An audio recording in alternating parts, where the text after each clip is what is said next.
स्वराट् तेने ब्रह्महृदाय आदिकवये मुह्यन्ति यं सूरयः तेजो वारिवृतां यथा विनिमयो यत्र त्रिसर्गो मृषः धाम्ना स्वेन सदा निरस्तकुहकं सत्यं परं धीमहि सृष्टिस्थित्यप्ययेहारिहितमो बन्धमोक्षाश्च यस्मात् अस्य श्रीब्रह्मरुद्रप्रभृति सुरनरद्वीषशत्रुत्मकस्य विष्णोर्व्यस्ताः समस्ताः सकलगुणनिधिः सर्वदोषव्यपेतः पूर्णानन्दो अव्ययो यो गुरुरपि परमः चिन्तयेतं महान्तम्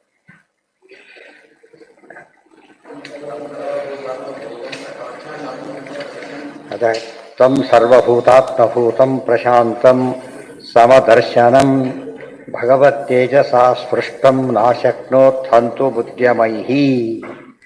ಎಷ್ಟು ಹಿಂದಿಂದ ಆಯ್ತು. ಕೆಲವರೆಲ್ಲ ದ್ವೇಷಪೂರ್ವಕವಾದ ಭಕ್ತಿಯನ್ನು ಮಾಡ್ತಾ ಇದ್ದಾರೆ. ದ್ವೇಷನೇ ಭಕ್ತಿ ಅಲ್ಲ, ದ್ವೇಷ ನಿಮಿತ್ತವಾದ ಭಕ್ತಿಯನ್ನು ನಿಜವಾದ ಭಕ್ತಿ ಆಗುತ್ತೆ. ಅಂಥವತ್ತಿನ ಸಾಮಾನ್ಯವಾಗಿ ಅವರಲ್ಲಿ ಜೀವದ್ವಯ ಆವೇಶ ಇರುತ್ತೆ ಎಂಬುದು ವಿಶೇಷಾಂಶ.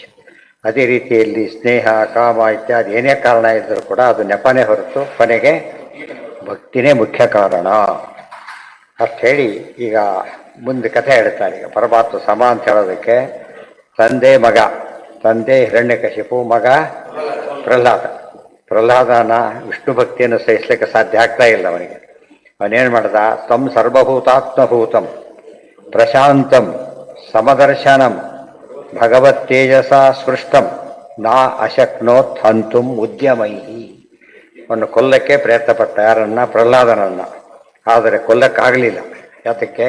ತಂ ಸರ್ವಭೂತಾತ್ಮಭೂತಂ, ಸರ್ವಭೂತಗಳಿಗೂ ಆತ್ಮಭೂತನಾದ ಪರಮಾತ್ಮನೇ ತನಗೂ ಆತ್ಮ ಅಂತ ಭಾವಿಸಿದಂತಹ, ಪ್ರಶಾಂತಂ ಸದಾ ದೇವರಲ್ಲೇ ಮನಸ್ಸಾಕಿದ್ದಂತಹ, ಸಮದರ್ಶನಂ ಎಲ್ಲರನ್ನೂ ಕೂಡ ವಿದ್ಯಾವಿನಯ ಸಂಪನ್ನೆ ಇತ್ಯಾದಿಯಾಗಿ ಒಳಗಿರತಕ್ಕಂಥ ಪರಮಾತ್ಮನಲ್ಲಿ ಯಾವ ಭೇದವೂ ಇಲ್ಲ ಅಂತೇಳಿ ಸಮವಾಗಿ ನೋಡತಕ್ಕಂಥವನನ್ನ, ಜೊತೆಗೆ ಅದರಿಂದಾಗಿಯೇ ಭಗವತ್ತೇಜಸ ಸ್ಪೃಷ್ಟಂ, ಭಗವಂತನ ಅನುಗ್ರಹದಿಂದ ಕೂಡಿದವನಾಗಿದ್ದರಿಂದ ಉದ್ಯಮೈಹಿ ಎಷ್ಟೇ ಪ್ರಯತ್ನ ಪಟ್ಟರೂ ಕೂಡ ಹಂತುಂ ಕೊಲ್ಲಲಿಕ್ಕೆ ನಾ ಶಕ್ನೋತ್ ಸಮರ್ಥನಾಗಲೇ ಇಲ್ಲ.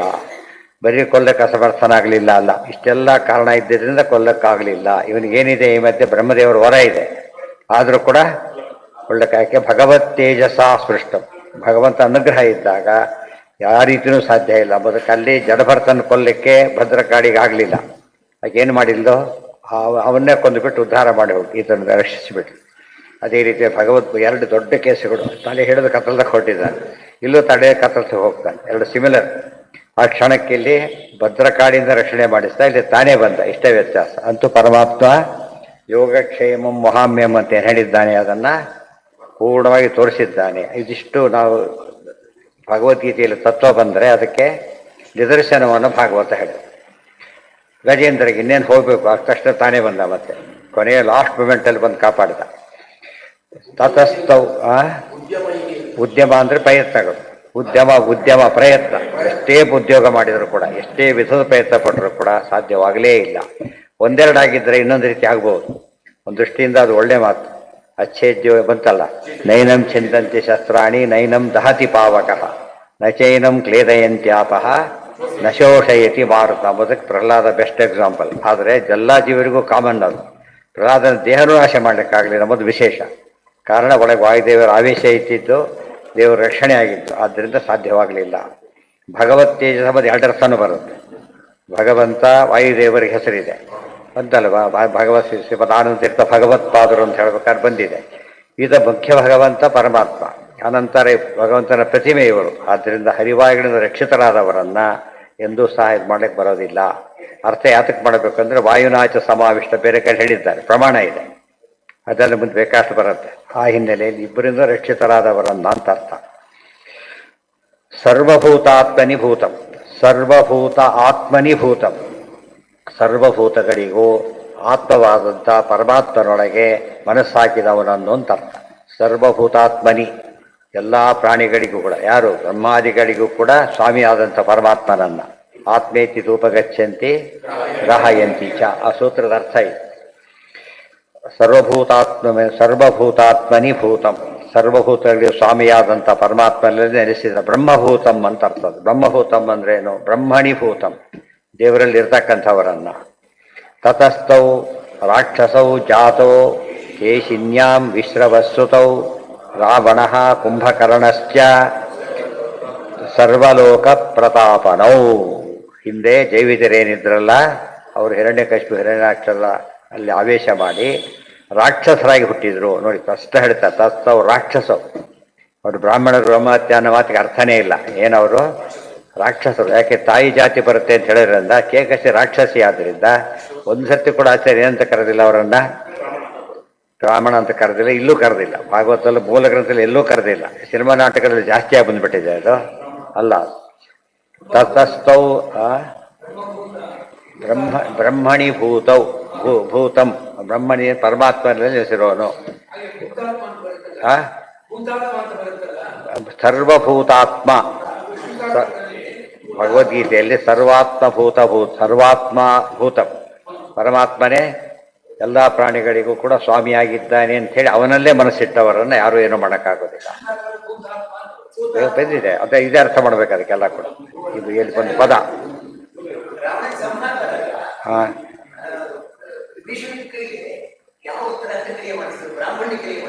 ನೀವು ಹೇಳಿ ರಾಕ್ಷಸ ಅಂತ ಹೇಳಿ ಯಾವ ರೀತಿ ಮಾಡಿಸ್ಬೇಕು? ರಾಕ್ಷಸರು ಯಾವಾಗಲೂ ವಿಧಿಗಳು ಬೇರೆ ಇಲ್ಲ. ಮುಖ್ಯವಾಗಿ ವಿಷ್ಣಾರ್ಪಣ ಬುದ್ಧಿಯಿಂದ ಮಾಡಿ ಅವರಿಗೆ ಕಾಮನ್. ಉಳಿದ ವ್ಯತ್ಯಾಸಗಳು ಇರುತ್ತೆ ಅಷ್ಟೇ. ಅದೇ ನಾವು ರಾಕ್ಷಸ, ಅದೇನೇ ಪ್ರಸಂಗ ಬಂದಿಲ್ಲ, ರಾಕ್ಷಸರಿಗೆ ಯಾಕೆ ಸಾಧ್ಯ ಮಾಡಬೇಕು ಅಂತೇನು ಗೊತ್ತಿಲ್ಲ, ಅದು ಬೇಕಿಲ್ಲ ಅದೀಗ. ಮತ್ತು ಅವ್ರ ಕ್ರಮಕ್ಕೆ ತಕ್ಕಂತೆ ಎಲ್ಲೇ ಹೇಳಿದ್ರು ಕೂಡ ಕ್ರಮಕ್ಕೆ ತಕ್ಕಂತ ಹೇಳಿಬಿಟ್ರೆ ಸಾಕು. ಯಥಾವಿಧಿ. ರಾವಣ ಕುಂಭಕರ್ಣಶ್ಚ ಸರ್ವಲೋಕ ಪ್ರತಾಪನೋ. ರಾವಣ ಮತ್ತು ಕುಂಭಕರ್ಣ ಇಬ್ಬರು ಕೂಡ ಏನವರು? ಸರ್ವಲೋಕ ಪ್ರತಾಪನೋ. ಪ್ರತಾಪಿ ಅಲ್ಲ, ಪ್ರತಾಪನ. ತಾಪ ಉಂಟು ಮಾಡೋರು ಅಂತ. ಭಾರಿ ತಾಪ. ಅಂದ್ರೆ ಜಾಸ್ತಿ. ಎಲ್ಲ ಲೋಕಗಳಿಗೂ ಕೂಡ. ಲೋಕ ಶಬ್ದಕ್ಕೆ ಎರಡರ್ಥ. ಲೋಕಗಳು ಅಂತ ಒಂದರ್ಥ, ಜನಗಳು ಅಂತ ಒಂದರ್ಥ. ಎಲ್ಲ ಲೋಕದ ಎಲ್ಲ ಟೈಪ್ ಜನರಿಗೂ ವಿಘ್ನ ಮಾಡ್ತಿದ್ದವು. ಅವನು ಅಂತಿಂತವನಲ್ಲ, ತಾನೇ ಆಗ್ಬೇಕಷ್ಟೆ, ಇನ್ಯಾರಿಗೂ ಇಲ್ಲ. ಏನ ಅದು ಬೇರೆ, ಇದು ಬರೋದಿಲ್ಲ ಇದು. ಯಾಕೆಂದ್ರೆ ಪ್ರತಾಪನ ಪದ ಇರೋದು. ತಾಪ ಉಂಟು ಮಾಡೋರು. ತಾಪಂ ನಯತಿ, ತಾಪ ಉಂಟು ಮಾಡೋರು. ಪ್ರತಾಪನೋ ಭಾರಿ ತಾಪ ಉಂಟು ಮಾಡೋರು. ಆದ್ದರಿಂದ ಅರ್ಥ ಬರೋದಿಲ್ಲ. ಮತ್ತೆ ಅರ್ಥ ಹೊಂದೋದಿಲ್ಲ ಅವರಿಗೆ. ಯಾಕೆ? ಬಲ ಇದ್ದವ್ರಿಗೆ ಸ್ವಂತ ಬಲ ಅಂತ ಕರೆಯೋದು. ಡ್ರಗ್ಸ್ ತೊಗೊಂಡವ್ರಿಗೆ ಅವಾರ್ಡ್ ಕೊಟ್ಟಿದ್ದು ನೋಡಿದರೆ ಎಲ್ಲರೂ ಕೂಡ. ಕೊಟ್ಟಿದ್ರು ತಗೊಳ್ತಾರೋ ವಾಪಸ್. ಅವರು ಏನು ಮಾಡೋದಿಲ್ಲ. ವರ ಬಂದರೆ ಹಾಗದು ಸಹಜ ಶಕ್ತಿ ಅಲ್ಲ ಅದು. ಮ್ಯಾಚ್ ಫಿಕ್ಸಿಂಗ್ ಅಂತ ತಕ್ಷಣ ಹೋಯ್ತು ಅದಕ್ಕೆ ಮಹತ್ವ ಕಳ್ಕೊಂಡ್ಬಿಡ್ತಾರೆ. ಹಾಗೆ ಅವ್ರು ಯಾತಕ್ಕೊಂದ್ರು ಸರ್ವಲೋಕ ಪ್ರತಾಪದವರು ಅಂತ ಹೇಳಿದಾಗ ಎಷ್ಟೋ ದೇವತೆಗಳು ಸೇರ್ಕೊಂಡ್ಬಿಡ್ತಾರೆ ಅದರೊಳಗೆ. ಅರ್ಥ ಆಯ್ತಾ? ಇಷ್ಟೆಲ್ಲ ಇದ್ದಿದ್ದರಿಂದ ಅವ್ರನ್ನ ಪರಮಾತ್ಮನೇ ಕೊಲ್ಲಬೇಕಾಗಿದೆ. ಮುಂದೆ ಹಿರಣ್ಯಕಶಿಪುರ್ಭೂತಂ ಅಮನ್ಯತಮೃತೌ ಹರಿಂ ಅಥೋ ಭಯಾನಕೋ ಜಾತಃ ತತ್ರ ರಾಜಾನಮೇವ ಚ ಮತ್ವಾ ರಾಜೇವ ಸಂಜಾತಃ ಕೃಷ್ಣಂ ಚಕ್ರಾದಿಲಕ್ಷಣೈಃ ವೃತ್ತಿಕಾಲೇ ಹರಿಂ ಚೈವ ಮತ್ವಾ ಭಕ್ತ್ಯೈವ ಕೇವಲಂ ದ್ವಾರಸ್ಥತ್ವಂ ಹರಿಮಾವಿಶ್ಯ ಪ್ರಾಪೈವ ಮನುಜೋಪಿತೋ ಇತಿ. ಗಾರುಡೆ ಒಂದು ವಿಶೇಷ ಅಂಶವನ್ನು ಹೇಳ್ತಾರೆ. ಭಗವದ್ಗೀತೆ ಬೇಕಾದ ಅಂಶ ಇದು. ಈಗ ಹಿರಣ್ಯಕಶಿಪು ಮತ್ತು ಇವರಿದ್ದಾರೆ. ಹಿರಣ್ಯಕಶಿಪು ನರಸಿಂಹದೇವರು ಕೊಂದರು. ಅವ್ನು ಏನು ತಿಳ್ಕೊಂಡ ಸಾಯ್ಬೇಕಾದ್ರೆ ಯಾವುದೋ ಭೂತ ಇರಬೇಕು ಅಂದ್ಕೊಂಡು, ಅವನು ದೇವರು ಅಂತ ಜ್ಞಾನ ಬಂದರೆ ಉದ್ಧಾರ ಆಗಿಬಿಡ್ತಿದ್ದ. ಯಾವುದೋ ಭೂತ ಇರಬೇಕು ಅಂದ್ಕೊಂಡ. ಭೂತಂ ಅಮನ್ಯತ ಸಾಯ್ಬೇಕಾದ್ರೆ ಯಾವುದೋ ಭೂತ ಅಂತ ಸತ್ತಿದ್ದಕ್ಕೆ ಅವನು ರಾಕ್ಷಸ ಆಕಾರದಲ್ಲೇ ಹುಟ್ಟಿದ. ಆಫೀಸ್ ಪರನ್ಭಾವಂ ತ್ಯಜತ್ಯಂತೆ ಕಲೆಯವರು. ಸಾಯ್ಬೇಕಾದ್ರೆ ಯಾವ ಕ್ಷಣದಲ್ಲಿ, ಸಾಯೋ ಕ್ಷಣದಲ್ಲಿ ಏನನ್ನು ಸ್ಮರಣೆ ಮಾಡ್ತಾನೋ ಅಂಥದ್ದೇ ರೂಪ ಬರುತ್ತೆ ಅಂತ ಹೇಳಿದ್ದರಿಂದ ಸರಿಯಾಗಿ ಏನು ಬಂತು? ರಾಕ್ಷಸರಾಗಿ ಹುಟ್ಟಿತು. ಅಮನ್ಯತ ವರಹ ರೂಪದಿಂದ ಅವನು ಸತ್ತ. ಅದೇ ಕೂಡ ಸಾಮ್ಯ ಇದೆ. ಭೂತಂ ಅಮನ್ಯತ ಮೃತೌ ಹರಿಂ ಅಥೋ ಭಯಾನಕೋ ಜಾತಃ. ಅದು ಭಯಾನಕವಾದ ರೂಪವನ್ನು ತೊಂದು ರಾಕ್ಷಸರಾಗಿ ಹುಟ್ಟಿದ್ರು. 10 ತಲೆ 20 ಕೈ ಚೆನ್ನಾಗಿ ಕಾಣುತ್ತೆ, ಅದು ಭಯಾನಕ ತಾನೆ. ಆ ರೀತಿ ಹುಟ್ಟಿದ. ಜಾತಃ ತತ್ರ ರಾಜಾನಮೇ. ಅಲ್ಲಿ ಸತ್ತು ರಾಮದೇವರು ಕೊಂದರವನ್ನ. ರಾಮದೇವರು ಯಾವ ರೂಪದಲ್ಲಿದ್ದಾರೆ? ರಾಜರೂಪದಲ್ಲಿದ್ದಾರೆ, ಮನುಷ್ಯ ರೂಪದಲ್ಲಿದ್ದಾರೆ. ಅದಕ್ಕೆ ಏನಾಗಿ ಹುಟ್ಟಿದವರು? ಶಿಶುಪಾಲನದ ರಾಜನಾಗಿ ಹುಟ್ಟಿದ, ರಾಜನವೂ ಅದ. ಅಂತ್ಯಕಾಲಕ್ಕೆ ಸ್ಮರಣೆ ಮಾಡಿದ್ದಕ್ಕೋಸ್ಕರ ಹಾಗಾದ. ರಾಜಾನಮೇವಚ ಮತ್ವಾ ರಾಜೈವ ಸಂಜಾತಃ. ರಾಜನಾಗೇ ಹುಟ್ಟಿದ. ಆಮೇಲೆ ಸಾಯ್ಬೇಕಾದ್ರೆ ಕೃಷ್ಣ ಕೊಂದ ಈಗ ಆ ಚಕ್ರ ಹಿಡ್ಕೊಂಡು ಚಕ್ರ ಸುರೇಶ್ವರ ಚಕ್ರ ಹೊಡೆತಷ್ಟು ಏನಾಯ್ತು ನೆನಪಾಗ್ತೇವೆ ಅವನಿಗೆ ಆ ರೂಪ ನೆನಪಾಯ್ತು. ದೇವ್ರು ನೆನಪಾಡ್ಕೊಂಡ್ಬಿಟ್ಟ. ಇದು ಕೃಷ್ಣನ ಮನುಷ್ಯ ಅಂತ ಏನು ಚಿಂತನೆ ಮಾಡಲಿಲ್ಲ, ದೇವರು ಅಂತಾನೆ ಚಿಂತನೆ ಮಾಡಿದ, ಹೋಗ್ತಾನಾಗ್ಬಿಟ್ಟು. ಸೊ ಎಂ ಭಾವಂ ಮಹಾಭಗವದ್ಗೀತೆಗಿದು ಸರಿಯಾಗಿ ಹೊಂದಿಸ್ಕೊಂಡ್ರೆ ಅದು ಭರತ ರಾಜ ಜಿಂಕೆ ಸತ್ತ ಜಿಂಕೆಯಾಗಿ ಹುಟ್ಟಿದ. ಸಿಮಿಲರ್ ಕೇಸಸ್ ಎಲ್ಲ. ಆದ್ದರಿಂದ ಎಲ್ಲರೂ ಕೂಡ ಯಾರ ಅಂತ್ಯಕಾಲಕ್ಕೆ ಏನನ್ನು ಸ್ಮರಣೆ ಮಾಡ್ತಾರೋ ಅಂಥದ್ದೇ ರೂಪ ಹೊಂತಾರಾದ್ರಿಂದ ಇವತ್ತು ಸಾಮಾನ್ಯವಾಗಿ ಅಂಥ ರೂಪ ಸ್ಮರಣೆ ಮಾಡ್ಬೇಕಾದ್ರೆ ಪ್ರಾಕ್ಟೀಸ್ ಮಾಡಿರ್ಬೇಕು. ಪ್ರಾಕ್ಟೀಸ್ ಮಾಡಿ ಮಾಡಿ ಮಾಡಿ ಬರಬೇಕಾದ್ರಿಂದ ಸಂತತಂ ಚಿಂತ ಏನಂತ ಮಂತ ಕಾಲೇ ವಿಶೇಷತಃ.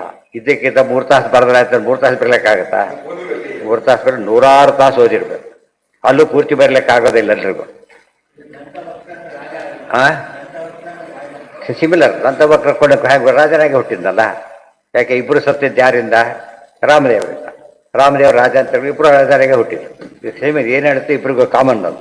ವರಹ ರೂಪಗಳು ಯಾವುದೋ ಮೃಗ ಅಂತ ತಿಳ್ಕೊಂಡ ಮೃಗದತ್ತ ಮುಖ ಬಂತು, ಉಳಿದೆಲ್ಲ ಇಬ್ಬರಿಗೂ ಕಾಮನ್ನೇ.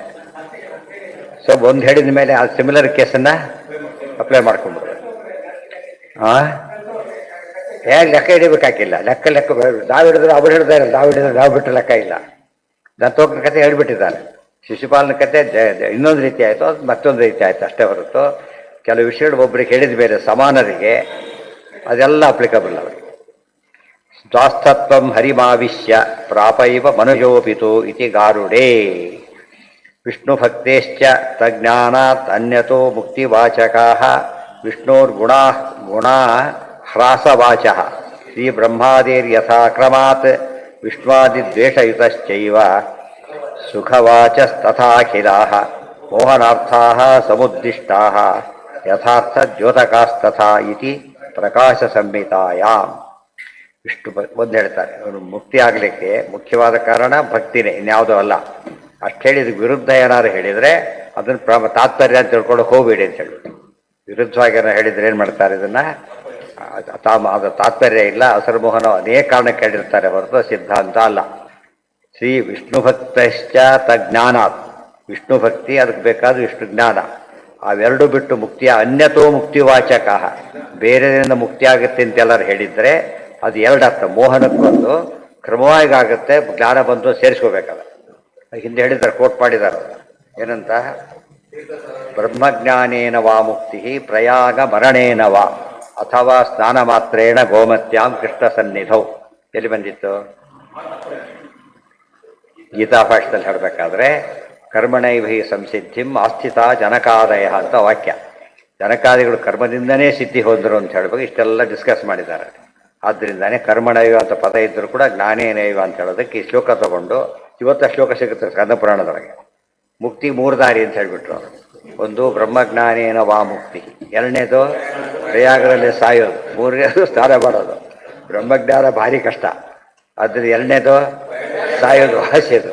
ಇದು ಬರೀ ಸ್ನಾನ, ಸಿಂಪಲೆಸ್ಟ್ ಅದು. ಯಾವುದು? ದ್ವಾರಕ ಕೃಷ್ಣ ಸ್ನಾನ ಮಾಡಿ ಮುಗಿದೋಯ್ತಾರೆ, ಮುಕ್ತಿ ಗ್ಯಾರಂಟಿ ಅಂತ. ಆ ರೀತಿ ಆದರೆ ಗತಿ ಎಷ್ಟು ಜನ ಮುಕ್ತರಾಗಬೇಕಾಗತ್ತೆ? ಮುಕ್ತಿ ಓದಿರೋದಿಲ್ಲ ಆಗಿಬಿಡುತ್ತೆ ಕೊನೆಗೆ. ಹಾಗೆಲ್ಲ ಅಲ್ಲ, ಇವೆಲ್ಲ ಬ್ರಹ್ಮಜ್ಞಾನೇನವ ಮುಕ್ತಿ ಅದು ಫೈನಲ್, ಅದು ಅದರ ಸಂಶಯ ಇಲ್ಲ. ಜ್ಞಾನೇನೈವ ಪರಂ ಪದಂ ಮಿಥ್ಯಾಜ್ಞಾನ ಎಲ್ಲ ಹೇಳ್ಬಿಟ್ಟಿದ್ದಾರೆ. ಉಳಿದೆರಡ ಏನು ಅಂದರೆ ಜ್ಞಾನದಿಂದ ಅಂತ ಹೇಳಿದ್ರಿಂದ ಇವಾಗ ಜ್ಞಾನಕ್ಕೆ ಹೆಲ್ಪ್ ಆಗುತ್ತೆ ಅಂತ. ಎಷ್ಟೋ ಜನ ಪೇಪರ್ ಬರಿಬೇಕಾದ್ರೆ ಅವೆಲ್ಲ ಸುಳ್ಳು ಹಾಗೆಲ್ಲ ಹೇಳಬಾರ್ದು ಏನು ಬರೆದಾಕ್ಬಿಟ್ರು, ತಪ್ಪದು. ಪ್ರಯಾಗ ಸ್ನಾನ ಅವೆಲ್ಲ ವೇಸ್ಟ್ ಆಗೋದಿಲ್ಲ, ಅದೇ ಅಲ್ಟಿಮೇಟ್ ಅಲ್ಲ. ಯಾವುದಕ್ಕೆ ಹೆಲ್ಪ್ ಆಗುತ್ತದು? ರಿಕ್ಷಾ ನಿಮಗೆ ಬೇರೆ ಊರಿಗೆ ಹೋಗೋದಿಲ್ಲ, ಬಟ್ ಬಸ್ ಸ್ಟ್ಯಾಂಡಿಗೆ ಕನೆಕ್ಟ್ ಮಾಡ್ಬೋದಲ್ಲ ಅಷ್ಟೇ. ಆ ದೃಷ್ಟಿಯಿಂದ ಮಾಡಿದ್ರೆ ತಪ್ಪಲ್ಲೇ ಹೊರದು ಅದೇ ಅಲ್ಟಿಮೇಟ್ ಅಂತ ತಿಳ್ಕೊಬಾರ್ದು. ಅದು ವೇಸ್ಟು ಅಂತ ಹೇಳಿದ್ರು ತಪ್ಪು, ಅದೇ ಫೈನಲ್ ಅಂತ ಹೇಳಿದ್ರು ತಪ್ಪು. ಎರಡು ಅತಿರೇಕಗಳು, ಗೊತ್ತಾಯ್ತಾ? ಹಾಗೆ ಮಾಡದೇನೆ ಇವೆಲ್ಲ ನಮಗೆ ಆ್ಯಡ್ ಆಗುತ್ತೆ. ಆದ್ದರಿಂದ ಎಂಥ ಅವಕಾಶ ಸಿಗುತ್ತೋ ಅದನ್ನು ಯಾವುದಕ್ಕೆ ಉಪಯೋಗಿಸ್ಬೇಕು? ಜ್ಞಾನ ಸಂಪಾದನೆಗೆ ಉಪಯೋಗಿಸ್ಬಿಟ್ರೆ ಇವೆಲ್ಲ ಸಾರ್ಥಕ. ಅದಕ್ಕೆ ಮಾತ್ರ ಏನೂ ಇಲ್ಲ, ಡೈರೆಕ್ಟ್ ದೇವರು ಕೊಡ್ತಾರೆ. ಅದು ಉಪಲಕ್ಷಣ ಅಂತ ಕರೀತಾರೆ. ಅದೆಲ್ಲ ಕಡೆ ಅಂಡರ್ಸ್ಟುಡ್ ಅಂತ. ಎರಡು ಹೇಳಿದಾಗ ಅವು ಎರಡು ಗುಪ್ಪೆ ಬಿಡೋದೆಲ್ಲ ಎರಡು ಗುಪ್ಪೆ ಸೇರುತ್ತೆ ಅಂತ ಹೇಳಿದ್ದಾರೆ. ದಾನ ತೀರ್ಥ ತಪೋ ಯಜ್ಞ ಪೂರ್ವಾಹ ಸರ್ವೇಪಿ ಸಂವಾದ. ಏನದು ಸಂವಾದ? ಏನು ಮಾಡುತ್ತವು? ದಾನ, ತೀರ್ಥಯಾತ್ರೆ, ಯಜ್ಞ ಎಲ್ಲವೂ ಕೂಡ ಯಾವುದಕ್ಕೆ ಹೆಲ್ಪ್ ಆಗುತ್ತೆ? ಒಳ್ಳೆ ಪುಸ್ತಕ ಸಿಕ್ತು, ಓದಕ್ಕೆ ಅನುಕೂಲ ಆಯಿತು, ಗೊತ್ತಾಯ್ತಾ? ಒಳ್ಳೆ ಕಾಲೇಜಲ್ಲಿ ಸೀಟ್ ಸಿಕ್ತು, ಉಪಯೋಗ ಆಯಿತು. ಒಳ್ಳೆ ಮೇಟ್ಸ್ ಇವೆಲ್ಲ ಸರಿನೇ. ಒಟ್ಟು ಬರಿಬೇಕಷ್ಟೇ, ಇಲ್ಲ ಮಾಡಿದ್ರು ಕೂಡ ಬೆರೆದೇ ಹೋದರೆ ಅದೆಲ್ಲ ಈಲ್ವೇ ಟೇಕ್ರೆ ಕೇಳಲ್ಲ. ಇಂಥ ಕಾಲೇಜಲ್ಲಿ ಓದಿ ಇಂಥ ಮೇಷ್ಟು ಪಾಠ ಅವೆಲ್ಲ ಕೇಳೋದಿಲ್ಲ. ಏನು ಬರಿತಾನೆ ಅಷ್ಟೇ ನಮ್ಗೆ ಕೌಂಟ್ ಆಗೋದ್ರಿಂದ ಜ್ಞಾನೇನೈವ ಪರಂಪರೆ. ಮತ್ವ ಇದೆಲ್ಲ ಹೇಳಿದರೆ ಜನ ಏನು ಮಾಡ್ತಾರಾಗ ನಾನು ಟ್ರೈ ಅದು ಹೇಳೋದೇ ಅಲ್ಲಿ ಒತ್ತು ಕೊಡೋದಿಲ್ಲ. ನಮ್ಮ ಶಿಷ್ಯರಾದರೆ ಮೋಕ್ಷ ಗ್ಯಾರಂಟಿ ಅಂದ್ಬಿಡ್ತಾರೆ, ಅವ್ರು ಅಲ್ಲಿ ಶಿಷ್ಯರಾಗಿ ಕುತ್ಕೊಂಡ್ಬಿಡ್ತಾರೆ ಅಷ್ಟೇ. ತಪ್ಪಲ್ಲ, ಶಿಷ್ಯರಾಗೋದು ತಪ್ಪಲ್ಲ, ಫೈನಲ್ ಅಂತ ಹೇಳಬಾರ್ದು. ಶಿಷ್ಯರಾಗ ಹೆಲ್ಪ್ ಆಗುತ್ತೆ ಅಂತ ಹೇಳಿ, ಅದು ಅಲ್ಟಿಮೇಟ್ ಅನ್ನೋ ವಾದ ಬಂದ್ಬಿಟ್ಟು ಅದಕ್ಕೆ ಜನಗಳಿಗೆ ಯಾಕೆ ಓದೋ ಪ್ರವೃತ್ತಿ ಬಿಟ್ಟೋಯ್ತು ಅಂದರೆ, ಒಬ್ರು ಸಿಕ್ಕಿದ್ರೆ ಯಾರೋ ಒಬ್ರು ದಾಸಾಯ್ತಾರೆ ಸಾವಿರಾರು ಬಾರಿ ಹೇಳ್ತಾ ಇದ್ರು ಪಾಪ. ಹೆಚ್ಚು ಕಡಿಮೆ ಆಗ 75-80 ವರ್ಷ ಅವರಿಗೆ. ಆಗ ಉಪನ್ಯಾಸಕ್ಕೆಲ್ಲ ಬಂದು 4 ದಿವಸ ಇದ್ರ ಜೊತೆಗೆ ಒಂದು ಕಡೆಗೆ ನಮಗಿದ್ರ ಹೇಳೇ ಇದ್ದಿಲ್ಲ, ಯಾವಾಗಲೂ ಇಷ್ಟೇ ಹೇಳ್ಬಿಟ್ಟಿದ್ರು. ಎಷ್ಟು ಓದ್ತಿದ್ದೆ ನಾನು, ಬೇಕಾ ಅಷ್ಟು ಇತ್ತು. ಇಷ್ಟೊಂದು ಬಾಯ್ಪಾಠ ಮಾಡಿದ್ರೆ ಅವನಿಗೆ ಕಷ್ಟ ಇತ್ತು ಓದೋದು, ನಾವು ಓದು ಅಂತ ಯಾರು ಹೇಳಲೇ ಇಲ್ಲ ಅಂತ ಹೇಳಿದ್ರು ಪಾಪ. ಈಗ ಓದೋಕ್ಕೆ ಸಾಧ್ಯತೆ ಇರಲಿಲ್ಲ ಅವರಿಗೆ, ಅಂದರೆ ಅದು ಒತ್ತು ಕೊಡಬೇಕು ಅದಕ್ಕೆ. ಎಷ್ಟೇ ಒಬ್ಬ ಹುಡುಗ ಮನೆಗೆ ದಿವಸ ಭಾರಿ ಸೇವೆ ಮಾಡ್ತಾ ಇದ್ರು, ಹುಡುಗ ಒಂದು ಮಾತು ಸರಿಯಾಗಿ ಓದು ಅದನ್ನ ಹೇಳ್ಬೇಕು. ಅವಾಗ ಗುಡ್ ಅವ್ರು ಗೈಡ್ ಮಾಡೋದು. ಅದು ಬಿಟ್ಟುಬಿಟ್ಟು ಓದಬೇಡ ಅಂತ ಹೇಳಬಾರ್ದು. ಅದು ಹೇಳೋ ಹಕ್ಕು ಯಾರಿಗೂ ಇಲ್ಲ. ಅದನ್ನು ಏಕಾಶ ತುಂಬ ಕಷ್ಟ, ಅದು ಬಿಟ್ಬಿಡ್ರೆ ನಮಗೆ ಅದು ಹೇಳೋ ಅಧಿಕಾರ ಇದೆಯಾ ಅದಕ್ಕೆ? ಟ್ಯಾಕ್ಸ್ ಕೊಡಬೇಡ ಅಂತ ಹೇಳ್ಬಿಟ್ರೆ ಆಗಿರುತ್ತೆ ಅಲ್ಲ, ಯಾರೋ ಬಂದುಬಿಟ್ಟು ಟ್ಯಾಕ್ಸ್ ಕೊಡಬೇಡ ನಾವು ಅವ್ರು ಹೇಳಿದ್ರು ಅಂತ ಹೇಳಿದರೆ ಅವ್ರನ್ನ ಕರ್ಕೊಂಬ ಇಬ್ಬರು ಒಳಗಾಗ್ತೀವಿ ಅಂತ. ವಿರುದ್ಧವಾದದ್ದು ಯಾರು ಹೇಳಿದ್ರು ಕೂಡ ಅದು ವ್ಯಾಖ್ಯಾನ. ಅದಕ್ಕೆ ಹೇಳ್ತಾರೆ ಈಗ ವಿಷ್ಣು ಭಕ್ತೇಶ್ಚ ಜ್ಞಾನಾತ್ ಅನ್ಯತಃ ಮುಕ್ತಿವಾಚಕಾ. ಬೇರೆ ದಾರಿಯಿಂದ ಮುಕ್ತಿ ಆಗುತ್ತೆ ಅಂತೆಲ್ಲ ಹೇಳಿದರೆ, ಮೊದಲನೇದಾಗಿ ವಿಷ್ಣೋಹೋ ಗುಣಹ್ರಾಸ ವಚಃ. ಇನ್ನೊಂದು ಮಾತು, ದೇವರಲ್ಲಿ ಗುಣ ಕಡಿಮೆ ಇರುತ್ತದೆ ಅಥವಾ ಗುಣ ಕಡಿಮೆ ಆಗುತ್ತೆ, ಮುಚ್ಚೋಗುತ್ತೆ ಅಂತ ಹೇಳಿದರೆ, ದೇವರು ರಾಮ ತನ್ನೇ ಮರೆತು ಬಿಟ್ಟಿದ್ದ ಹೀಗೆಲ್ಲ ಹೇಳಿದರೆ, ಶ್ರೀ ಬ್ರಹ್ಮಾದೇರಿ ಯಥಾಕ್ರಮಾತ್, ಶ್ರೀ ಬ್ರಹ್ಮ ಲಕ್ಷ್ಮೀ ಬ್ರಹ್ಮಾದಿಗಳ ತಾರತಮ್ಯದಲ್ಲಿ ಹೆಚ್ಚು ಕಡಿಮೆ ಹೇಳಿದರೆ, ವಿಷ್ಣುವಾದಿ ದ್ವೇಷತಶ್ಚೈವ, ವಿಷ್ಣು ಮೊದಲಾದ ದೇವತೆಗಳ ದ್ವೇಷ ಮಾಡೋದರಿಂದ ಮುಕ್ತಿ ಆಗುತ್ತೆ ಅಂತ ಹೇಳಿದರೆ, ಇವೆಲ್ಲ ಸುಖ ಕಾರಣ ಅಂತ ಹೇಳೋದಾದರೆ ಅವೆಲ್ಲ ಮೋಹನಾರ್ಥ. ಇವೆಲ್ಲ ಲಿಸ್ಟ್ ಕೊಟ್ಬಿಟ್ರೆ ಈ ರೀತಿ ಮೋಹನಾರ್ಥ ಸಮುದ್ದಿಷ್ಟ ಯಥಾರ್ಥ ದ್ಯೋತಕಾಸ್ತತ ಅದೇ ಅರ್ಥದಲ್ಲಿ ತಗೊಳಕ್ಕೆ ಹೋಗಬಾರ್ದು. ಯಾವ ಅರ್ಥದಲ್ಲಿ ತಗೊಳ್ಬೇಕು? ಯಥಾರ್ಥ ದ್ಯೋತಕ ಅಂದ್ರೇನು? ಯಥಾರ್ಥ ದ್ಯೋತಕವಾದ ಗ್ರಂಥದಲ್ಲಿ ಬಂದಿದ್ದರೂ ಕೂಡ ಅದಕ್ಕೆ ಆ ಅರ್ಥ ಮಾಡಬಾರ್ದು. ಏನರ್ಥ ಮಾಡಬೇಕು? ಮೋಹನಾರ್ಥ ಅಂತ ಮಾಡಬೇಕು. ಇಲ್ಲ ಲಿಂಕ್ ಕೊಡುತ್ತೆ, ಕಾರಣ ಅಲ್ಲ, ಉಪಕರಣ ಅಂತ ಕರಿಬೇಕು. ಉಪಕರಣ ಸಾಲಿಗ್ರಾಮ ಪೂಜೆ ಮಾಡಕ್ಕೆ ಬರೋದಿಲ್ಲ, ಇವೆಲ್ಲ ಬೇಕಲ್ಲ, ಕಲಶ ಪೂಜೆ ಬೇಕಲ್ಲ, ಶಂಕ ಎಲ್ಲ ಬೇಕಲ್ಲ, ಅವು ಕರಣ ಉಪಕರಣ ಎಲ್ಲ ಇದೆ. ಸಾಲಿಗ್ರಾಮನೇ ಇಲ್ಲ, ಪೂಜೆ ಮಾಡೋಕ್ಕೆ ಬರೋದು. ಅದಿದ್ರೂ ಮಾಡೋಕ್ಕೆ ಬರೋದಿಲ್ಲ. ಇಲ್ಲ ಇದೆಲ್ಲ ಕರಣಗಳು ಬೇರೆ, ಉಪಕರಣ. ಉಪ ಅಂದರೆ ಸೆಕೆಂಡರಿ, ನಿರ್ದೇಶಕ ಉಪನಿರ್ದೇಶಕ ಅಂತ ಕರೆಯೋದಿಲ್ಲ. ಆದರೆ ಉಪಮುಖ್ಯಮಂತ್ರಿ ಎಲ್ಲ ಕರೆದಾಗ ಹೇಗೋ ಹಾಗೆ. ಮೋಹನ ಇದೆಲ್ಲ ಒಂದ್ಸರ್ತಿ ಹೇಳಿ ಆಚಾರ್ಯ ಮತ್ತೆ ಮತ್ತೆ ಯಾಕೆ ಹೇಳ್ತಾರೆ ಅಂದರೆ, ಇಷ್ಟು ಹೇಳಿದ್ರು ಕೂಡ ತಪ್ಪು ಹೇಳೋರು ಸಿಗ್ತಾರೆ, ತಪ್ಪು ಪಾಲನೆ ಮಾಡ್ತಿರ್ತಾರೆ.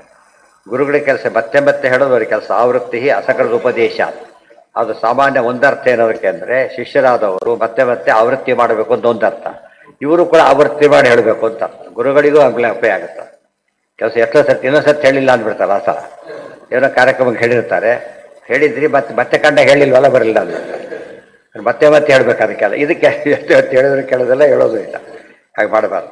ಆವೃತ್ತಿಯನ್ನು ಅದಕ್ಕೆ ಆಚಾರ್ಯರು ಬ್ರಹ್ಮಸೂತ್ರ ಭಾಷ್ಯ ಬರೆದ್ರು, ಅನುವ್ಯಾಖ್ಯಾನ ಬರೆದ್ರು, ಅಣುಭಾಷ್ಯ ಬರೆದ್ರು, ನ್ಯಾಯವಿರಣ ಬರೆದ್ರು, ಆವೃತ್ತಿ ಮಾಡಿದ್ರು ಅವರು. ಯಾತಕ್ಕೆ ಮಾಡಿ ತೋರಿಸಿದ್ರ ಇವರು ತಾವು ಗುರುಗಳಾಗಿ ಯಾತಕ್ಕೆ ಮಾಡಿದ್ರು ಅಂದರೆ, ಸ್ವಾಧ್ಯಾಯ ಪ್ರವಚನಾಭ್ಯಾಮ್ ನ ಪ್ರಮದಿತವ್ಯ. ಅವ್ರು ಹೇಳ್ಬೇಕಾದ್ರೆ ಆವೃತ್ತಿ ಮಾಡಬೇಕಲ್ಲ, ಇವರು ಆವೃತ್ತಿ ಮಾಡದೆ ಹೇಳೋದಕ್ಕೆ ಬರೋದಿಲ್ಲ. ಆದ್ದರಿಂದ ನೀವು ಆವೃತ್ತಿ ಮಾಡಿ, ಅವರು ಆವೃತ್ತಿ ಮಾಡಿಸಿ ಅಂತ ಅರ್ಥ.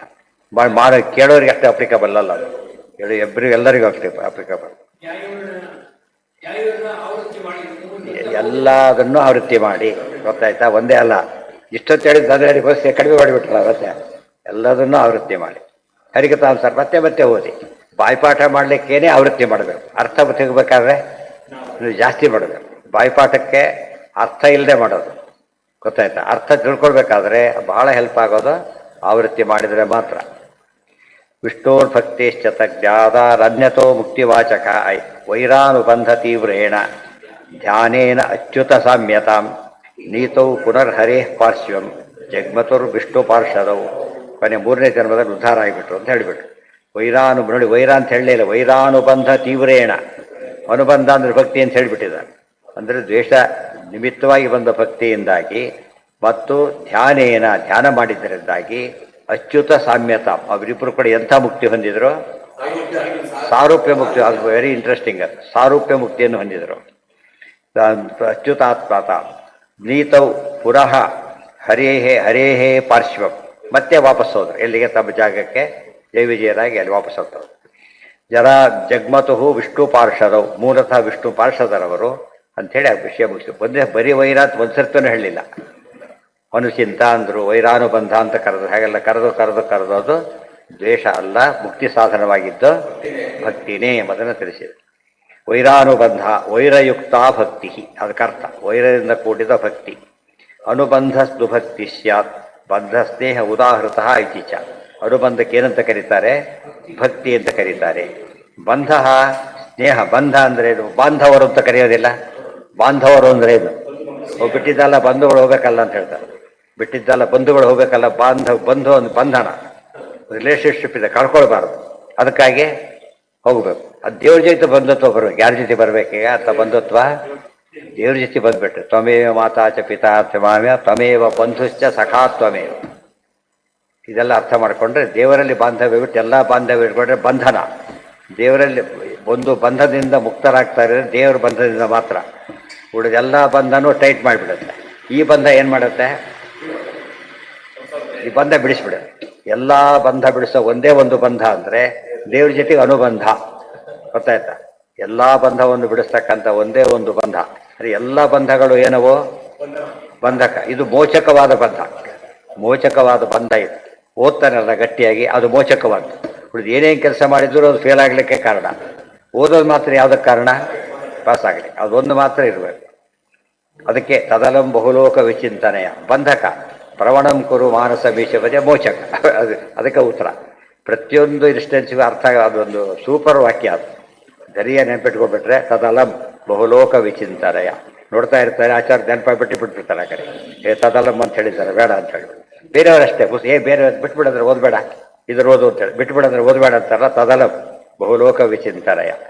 ಪ್ರವಣಂ ಗುರು ಪುಸ್ತಕ ಓದ್ತಿರ್ತಾ, ಓದು ಸರಿ ಅಂತ ಹೇಳ್ತಾ. ಅನುಬಂಧ ಯಾವ್ದ ಏನ ಬರೆದ್ರಲ್ಲ, ಬಂಧ ಸ್ನೇಹ ಅಂತ ಹೇಳಿಲ್ಲ. ಈಗ ಬಂಧ ಶಬ್ದ ಸ್ನೇಹ ಅಂತ ಹೆಸರು.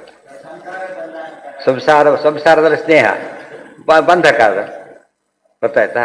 ಇದು ಮೋಚಕ. ಅದು ಬಂಧ ಇರಬೇಕು ಒಟ್ಟಿನ ಮೇಲೆ. ಬಂಧ ಇಲ್ಲದ ಹೋದ್ರೆ ಏನಾಗೋದಿಲ್ಲ. ಇವತ್ತು ಕೆಲಸ ಸಿಕ್ಕಿಲ್ಲ, ಇಲ್ಲವೋ ಹೇಳ್ಕೊಂಡಿದ್ದಾರೆ, ಅದು ನಿತ್ಯ ಬಂಧನ. ಏನಿಲ್ಲ, ಹೊಟ್ಟೆಗೆ ಗಟ್ಟಿ ಇಲ್ಲ. ಕೆಲಸ ಸಿಕ್ತು, ಮತ್ತೆ ಬಂಧನ. ದಿವಸ ಓಡಾಡೋ ಕರೆಕ್ಟಾಗಿ ಹೋಗ್ಬೇಕೀಗ. ಇವ್ರ ಬಗ್ಗೆ ಮತ್ತೆ ಕರೆಕ್ಟ್ ಕೆಲಸನೂ ಮಾಡಬೇಕು. ಬಂಧ. ಮೊದಲು ಆರಾಮಿದ್ದೀವಿ, ಹಾಗೆಲ್ಲ ಮಾಡಕ್ಕೆ ಬರೋದಿಲ್ಲ ಅಂತ ಹೇಳ್ತಾರೆ. ಬಂಧ. ಅದು ದೇವರ ಜೊತೆ ಇದ್ದ ಮಾತ್ರ ಪೂರ್ತಿ ಬಂಧದ ಹೆಸರೇ ಇದು. ಅಲ್ಟಿಮೇಟ್. ಅದು ಸ್ವಾರಸ್ಯ. ಒಂದು ಈ ರೀತಿ ಇದ್ದ ಹಾಗೆ ಬಂಧ ಮೋಚಕನೂ ಹೌದು, ಬಂಧಕನೂ ಹೌದು. ಮೋಚಕವಾದ ಏಕೈಕ ಬಂಧ ಅಂದರೆ ಹರಿಯೊಂದಿಗೆ ಅನುಬಂಧ. ವೈರಾನುಬಂಧ ವೈರಯುಕ್ತ ಭಕ್ತಿ. ಅನುಬಂಧಸ್ತು ಭಕ್ತಿ ಸ್ಯಾತ್, ಬಂಧ ಸ್ನೇಹ ಉದಾಹೃತ ಇತಿ ಚ. ಇದು ಒಂದೇ ರೀತಿ ಹೇಳಿದಾಗ ಕಾಣುತ್ತೆ, ಬೇರೆ ಬೇರೆ ಪದ ಉಪಯೋಗಿಸಿ ಹೇಳ್ತಾರೆ. ಆ ಕ್ಲಾರಿಟಿ ಜಾಸ್ತಿ ಬರ್ತಾ ಹೋಗುತ್ತೆ. ಸೊ ಭಕ್ತಿ ಮಾಡ್ತೀವಿ, ಬಂಧ ರೂಪವಾದ ಭಕ್ತಿ ಮಾಡಬೇಕು. ಬಂಧ ಅಂದರೆ ಬಿಡೋದಕ್ಕೆ ಸಾಧ್ಯ ಇಲ್ಲ ಅಂದರೆ ಬಂಧ. ಏರ್ಪೂಜೆ ಬಿಡೋಕ್ಕೆ ಸಾಧ್ಯ ಮಾಡಿಲ್ಲ, ಊಟನೇ ಇಲ್ಲ ಅಂತಷ್ಟು. ಬಂಧ ಮಾಡೋದಕ್ಕೆ ಸಾಧ್ಯ ಇಲ್ಲ. ಆ ಭಾವನೆ ಬಂದರೆ ಅದು ನಿಜವಾದ ಬಂಧ. ಅನುಕೂಲವಾದ ಬಿಟ್ಟ, ಅನುಕೂಲವಾದ ಮಾಡಿದ, ಅನುಕೂಲವಾಗದೇ ಇರೋದೇ ಜಾಸ್ತಿ. ಅದು ಅನುಕೂಲವಾಗಿ ಮನಸ್ಸಲ್ಲಿ ಬೇರೆ ಅನ್ಕೊಂಡ್ಬಿಡ್ತಾನೆ. ಅದರಿಂದ ಆಗೋದೇ ಹಾಗೆ ಮಾಡ್ಕೋಬಾರ್ದು. ವ್ರತ ಅಂದ್ರೆ ಹಾಗೆ. ವ್ರತ ಅಡಿಗೆ ಮಾಡಿಲ್ಲ, ಬಿಟ್ಟು ಎದ್ದು ಹೋಗ್ಬಿಟ್ಟು ಅಷ್ಟೇ. ಹಾಕಿ ತಿನ್ನೋದು ವ್ರತ ಹೇಗಾಗುತ್ತದೆ? ಎಲ್ಲ ವ್ರತ ಮಾಡಿದ್ದಾರೆ, ತಿನ್ನೋದಿಲ್ಲ. ಸರಿಯಾದ ವಿಷ್ಣುರ್ ದ್ವಿಜ ಕ್ರಿಯಾಮೂಲು. ಅಲ್ಲಿ ಮೊದಲನೇ ಅಧ್ಯಾಯ ಮುಗಿತು. ಮೊದಲನೇ ಅಧ್ಯಾಯ ಭಾಳ ಹೆಚ್ಚು ಬರೆದಿರೋ ಒಂದು ಕೆಲವು ಅಧ್ಯಾಯಗಳು ಇದು ಒಂದು. ಏಕಾಸ್ಕಂದ್ರೆ ಬೇಕಾಷ್ಟು ಬರೀತಾರೆ ಅಂತ. ವಿಷ್ಣುರ್ ದ್ವಿಜ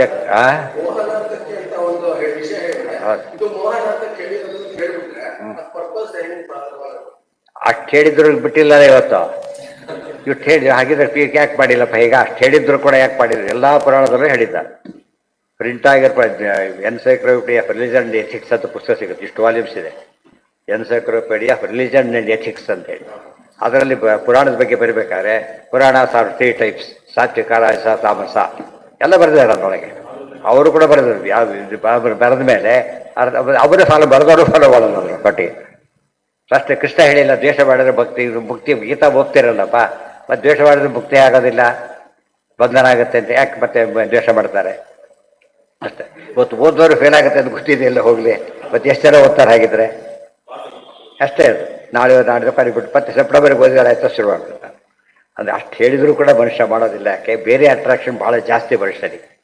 ದಾರಿ ತಪ್ಪಿಸೋದಕ್ಕೆ ಸಾವಿರಾರು ಮೆಥಡ್ ಇರುತ್ತೆ, ಸರಿಯಾದ ದಾರಿ ಒಂದೇ ಇರುತ್ತೆ. ಆದ್ದರಿಂದ ನಾಣ್ಯ ಪಂಥ ಅಯನಾಯ ವಿದ್ಯೆ. ಸರಿ ದಾರಿಗೆ ಹೋಗೋದು ಭಾರಿ ಕಷ್ಟದ ಕೆಲಸ. ಅದಕ್ಕೆ ಮತ್ತೆ ಹೇಳಲೇಬೇಕಾಗುತ್ತೆ. ಅವ್ರು ಹೇಳಿದ್ರು ನಮಗೆಲ್ಲ ಅಂತ ತಿಳ್ಕೊಂಡೆ ಗೊತ್ತಿರ್ತಾರೆ. ಸುಳ್ಳು ಹೇಳಬಾರ್ದು, ಹೌದು ನೀವು ಹೇಳಬಾರ್ದು, ನಾನು ಹೇಳ್ಬೋದು ಆ ಥರ. ಅದಕ್ಕೆ ಕೆಟ್ಟದ್ದು ಬೇಗ ಎಳೆಯುತ್ತೆ ಅನ್ನೋದಕ್ಕೆ ನಿದರ್ಶನ. ಒಂದು ಮಾವಿನ ಹಣ್ಣು ಕೆಡ್ತಾ ಇದ್ರೆ ಇಡೀ ರಾಶಿನ ಕೆಡಿಸ್ಬಿಡುತ್ತೆ. ಇಡೀ ರಾಶಿ 1000 ಹಣ್ಣು ಕೆಡಿಸ್ಬಿಡುತ್ತೆ. ಅದು ಅಷ್ಟು ಹಣ್ಣಿದ್ರೆ ಇದು ಒಳ್ಳೇದಾಗಲ್ಲ. 1000 ಹಣ್ಣಿನ ಜೊತೆಗೆ ಇದ್ರೆ ಇದೇನಾಗಲ್ಲ, ಇದು ಮಾತ್ರ ಮತ್ತೆ ಹಣ್ಣಾಗಿದ್ದಾರೆ ನೋಡಿದ್ದೀರ, ಸರಿಯಾದ ಹಣ್ಣು ಒಂದು ಕೇಸು ಇಲ್ಲ. ಆದ್ದರಿಂದ ಹುಷಾರಾಗಿರಿ ಅಂತ ಇವೆಲ್ಲ ಹೇಳ್ತಾರೆ. 2ನೇ ಅಧ್ಯಾಯದಲ್ಲಿ ಒಂದು ಮಾತು ಬರುತ್ತೆ. ವಿಷ್ಣುರ್ದ್ವಿಜಕ್ರಿಯಾ ಮೂಲ ಯಜ್ಞೋ ಧರ್ಮಮಯ ಪುಮಾನ್ ದೇವರ್ಷಿ ಪಿತೃಭೂತಾನಾಂ ಧರ್ಮಶ್ಚ ಚ ಪರಾಯಣಂ. ಅವನೆಲ್ಲ ಹಿರಣ್ಯಕಶಿಪುವಿನ ಕಥೆ ಶುರು ಮಾಡ್ತಾರಲ್ಲಿದ್ದ. ಹಿರಣ್ಯಕಶಿಪು ತನ್ನ ಇವರಿಗೆಲ್ಲ ಹೇಳಿದ, ಸೈನಿಕರಿಗೆ ಇವರಿಗೆಲ್ಲ, ನೀವು ಹೋಗಿಬಿಟ್ಟು ಯಜ್ಞಯಾಗ ನಾಶ ಮಾಡಿಬಿಡೋದು, ಬ್ರಾಹ್ಮಣರ ನಾಶ ಮಾಡಿಬಿಡೋದು. ಯಾಕೆ? ಯಜ್ಞಯಾಗದಿಂದ ವಿಷ್ಣು ಬದುಕಿದ್ದಾನೆ, ಗೊತ್ತಾಯ್ತಾ? ಇದು ಹೋದರೆ ಸತ್ತೋಗ್ಬಿಡ್ತಾನೆ ವಿಷ್ಣು. ಅದು ವಿಷ್ಣುನ ಕೊಲ್ಬೇಕು ಅವನು. ಯಾತಕ್ಕೆ? ಅವನ ತಮ್ಮ ಹಿರಣ್ಯಾಕ್ಷ ವರಾದೇವರು ಕೊಂದಿದ್ದ. ಅದು ನೆಪ ಅಷ್ಟೇ, ದ್ವೇಷ ಹೊರಬರಲಿಕ್ಕೆ ಒಂದು ಕಾರಣ, ದ್ವೇಷಕ್ಕೊಂದು ಕಾರಣ ಆಗಿತ್ತು. ಆ ವಿಷ್ಣುನ ಕೊಲ್ಬೇಕಾದ್ರೆ ಏನು ಮಾಡಬೇಕು? ಯಾತ್ರೆಯಿಂದ ಬದುಕಿದ್ದಾನೆ ನೋಡಬೇಕು. ಯಾತ್ರೆಯಿಂದ ಬದುಕಿದ್ದಾನೆ. ಈ ಬ್ರಾಹ್ಮಣರು ಬದುಕಿಸಿದ್ದಾರೆ ವಿಷ್ಣುನ. ಇವರೆಲ್ಲ ನಮ್ಮ ಜನ ಹೇಳ್ತಾರೆ, ದೇವರಿಲ್ಲ, ಮ್ಯಾನ್ ಹ್ಯಾಸ್ ಮೇಡ್ ಗಾಡ್. ಮನುಷ್ಯ ದೇವರು ಮಾಡಿಬಿಟ್ಟಿದ್ದಾನೆ, ಇಲ್ಲೇ ಇಲ್ಲ ಅಂತ ಹೇಳ್ತಾರೆ. ಗಾಡ್ ಮನುಷ್ಯನ ಮಾಡಿದ್ದಲ್ಲ, ಮನುಷ್ಯನೇ ಗಾರ್ಡನ್ ಮಾಡಿದ. ಕೆಲವು ಕಥೆಗಳಿಗೆ ಒಪ್ಪುತ್ತದೆ, ಇದಕ್ಕೆಲ್ಲ ಹೇಳಬಾರ್ದು ಹಾಗೆಲ್ಲ. ಧರ್ಮಮಯ ಪುಮಾನ್ ವಿಷ್ಣು ದ್ವಿಜಕ್ರಿಯಾ ಮೂಲ ಯಜ್ಞೋ ಧರ್ಮಮಯ ಪುಮಾನ್ ದೇವರ್ಷಿ ಪಿತೃಭೂತಾನಾಂ ಧರ್ಮಸ್ಯ ಚ ಪರಾಯಣ. ಇವೆಲ್ಲ ವಿಷ್ಣುವನ್ನು ಉಳಿಸಿರೋದೆಲ್ಲ ಇದನ್ನ. ಇವೆಲ್ಲ ನಾಶ ಮಾಡಿಬಿಟ್ರೆ ವಿಷ್ಣು ಹೋಗಿಬಿಡ್ತಾನೆ ಅಂತ ಅವನ ಬಾಯಲ್ಲಿ ಬರುತ್ತೆ. ಆಚಾರ್ಯ ಹೇಳ್ತಾರೆ ತಪ್ಪು ತಿಳ್ಕೊಂಡಿದ್ದಾನೆ. ಸರಿ, ಆಚಾರ್ಯ ಹೇಳ್ತಾರೆ ಹಾಗಲ್ಲ. ವಿಷ್ಣು ದ್ವಿಜಕ್ರಿಯಾ ಮೂಲ ಅಂದರೆ ತಪ್ಪದು. ವಿಪ್ರ ಯಜ್ಞಾದಿ ಮೂಲಂತೂ ಹರಿರಿತ್ಯಾಸುರಂ ಮತ. ಎಲ್ಲ ವಿಪ್ರ ಯಜ್ಞಾದಿಗಳೆಲ್ಲ ದೇವರಿಗೆ ಮೂಲ ಅಂತ ಕೂಡ ಅಸುರರ ಕಾನ್ಸೆಪ್ಟ್ ಅದು. ಎಲ್ಲದಕ್ಕೂ ಮೂಲ ಪರಮಾತ್ಮ. ಊರ್ಧ್ವ ಮೂಲ ಮಧಶಾಖ ಉಲ್ಟಾ ಬರ್ತಾಯ್ತು. ಈಗ ಊರ್ಧ್ವ ಮೂಲಂ ಅಂತ ಹೇಳಿಲ್ಲ ಅಲ್ಲಿ. ಇವ್ರು ಏನು ಹೇಗಾಯ್ತು ಗೊತ್ತಾ? ಇದು ಆ ಬೇರೆ ಇದೆಯಲ್ಲ, ರೆಂಬೆ ಇರೋದಕ್ಕೆ ಬೇರೆ ಇದೆ ಗೊತ್ತಾ? ಅದಕ್ಕೇನು ಮಾಡಿ ರೆಂಬೆ ಕತ್ತರಿಸ್ಬಿಡು, ಬೇರೆ ಇದೆಯಲ್ಲ ಹಾಗೆಲ್ಲ ಮತ್ತೆ ಹುಟ್ಟು. ಅದು ಉಲ್ಟಾ ಪಲ್ಟ ಮಾಡ್ಬೇಕು. ರೆಂಬೆಯಿಂದ ಏನಾದ್ರು ಬೇರೆ ಇರುತ್ತಾ? ಬೇರೆಯಿಂದ ರೆಂಬೆ ಇರುತ್ತಾ? ಮೂಲ ಊರ್ಧ್ವ ಮೂಲ ಮಧಶಾಖಂ. ಪರಮಾತ್ಮ ಎಲ್ಲದಕ್ಕೂ ಮೂಲ. ಜನ್ಮಾದ್ಯಸ್ಯ ಯತಃ ಅಂತ ದೇವರನ್ನ ಬುಡದ್ರಿಂದ ಬದುಕೋದು ಏನರ್ಥ ಅದಕ್ಕೆ? ಇದೆಲ್ಲ ಮಾತನಾಡಕ್ಕೆ ಹೋಗಬಾರ್ದು. ಅವ್ರ ಕಾನ್ಸೆಪ್ಟ್ ದೇವರೇ ಇಲ್ಲ ಅದು ಒಂದು ಕಾನ್ಸೆಪ್ಟ್ ಆದರೆ, ದೇವರಿರೋದು ಇವರಿಂದ ಅಂತೇಳಿ ಇನ್ನೊಂದು ಕಾನ್ಸೆಪ್ಟ್. ಅದು ವಿಪ್ರಯಜ್ಞಾದಿ ಮೂಲಂತೂ ಹರಿರಿತ್ಯಾಸುರಂ ಮತಂ.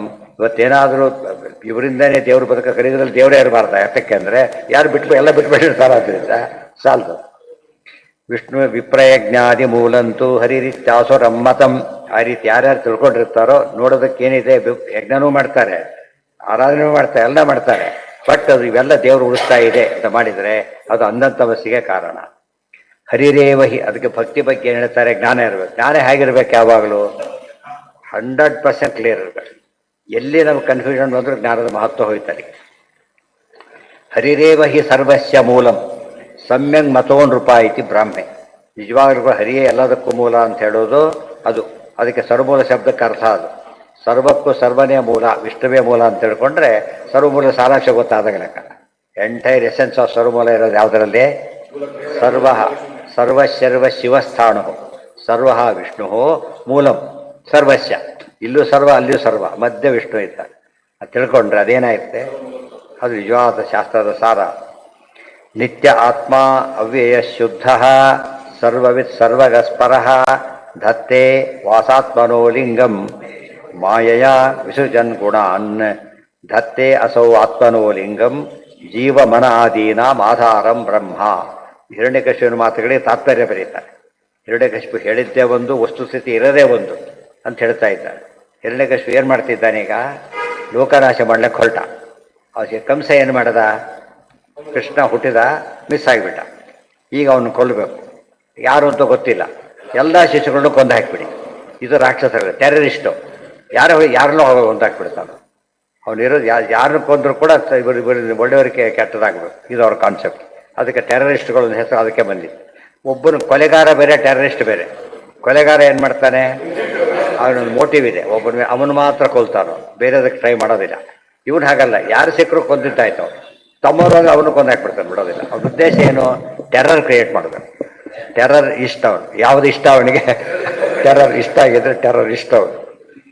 ಇತ್ಯ ಆತ್ಮ ಅವ್ಯಯ ಶುದ್ಧ ಸರ್ವವಿತ್ ಸರ್ವಗಃ ಪರಃ ಇದ್ಯಾವುದೋ ಅವನಿಗೆ ಗೊತ್ತಿಲ್ಲ. ನಿತ್ಯ ಆತ್ಮ ಪರಮಾತ್ಮ ನಿತ್ಯ ಸ್ವಾಮಿ ಅವ್ಯಯ ಶುದ್ಧ ಅವ್ಯಯ ಪುರುಷ ಸಾಕ್ಷಿ ಇದ್ದೇ ಇದೆ. ಸರ್ವವಿತ್ ಸರ್ವವಿತ್. ಆಮೇಲೆ ಸರ್ವಗಃ ಸರ್ವಗ ಸರ್ವಯುದ್ಧಾನು ಪರಃ ಹರಿದೇವ ಪರ ಬೇಕಾಷ್ಟು ಬಂದಿದೆ.